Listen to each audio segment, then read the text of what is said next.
प्रिय बच्चों, आज हम गर्भपात एवं विफल प्रसव पढ़ेंगे।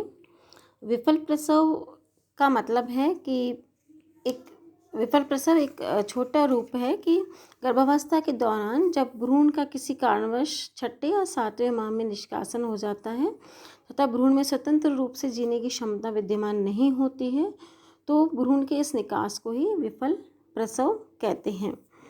या गर्भपात का भी मतलब है, यही मतलब है कि 10वें या 12वें सप्ताह में 2.5 से 3 माह में भी जो भ्रूण है वह है माता के शरीर से अलग हो जाता है या नष्ट हो जाता है।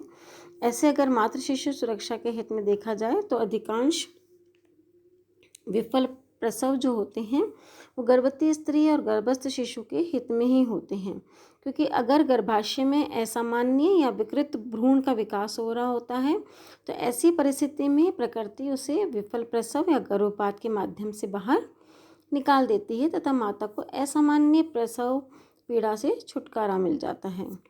विफल प्रसव एवं गर्भपात दोनों एक ही समान है, बस दोनों में केवल एक नैतिक अंतर है। विफल गर्भपात कुछ अर्थों में आपराधिक गर्भपात होता है और यह कृत्रिम रूप से करवाया गया गैर कानूनी गर्भपात कहलाता है। गर्भपात जब भ्रूण का निष्कासन किसी कारणवश गर्भावस्था के 24वें सप्ताह से लेकर के 28वें सप्ताह तक हो जाता है तो गर्भपात हो जाता है, क्योंकि ऐसे भ्रूण में कोई कमी होती है या स्वतंत्र रूप से जीने की उसमें क्षमता का अभाव होता है। कई बार गर्भ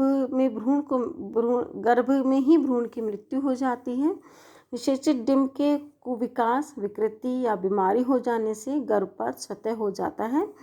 40% गर्भपात जो है वो विकृत गुणसूत्र या गुणसूत्र में असमानता के कारण होते हैं।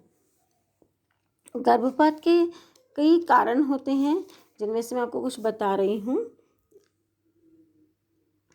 गर्भपात का अपने स्थान से हट जाना, गर्भाशय का पीछे की ओर मुड़ जाना, गर्भाशय में ट्यूमर होना, गर्भाशय में गंभीर रक्ताल्पता का होना, गर्भवती माँ को मधुमेह होना,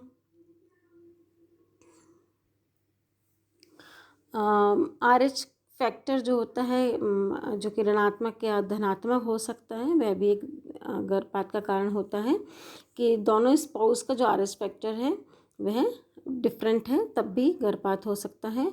शोक तथा सदमे की स्थिति में भी गर्भपात हो सकता है कि कोई ऐसी चीज़ उसने देख ली है गर्भवती महिला ने, या कोई ऐसा शोक उसको लग गया है जिसके कारण भी गर्भपात हो सकता है।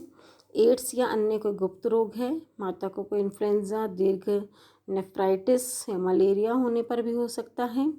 विकृत भ्रूण हो, अगर भ्रूण से नहीं है, सही डेवलप हो रहा है तो हो सकता है। अंतःस्रावी ग्रंथियों से निकले हार्मोन का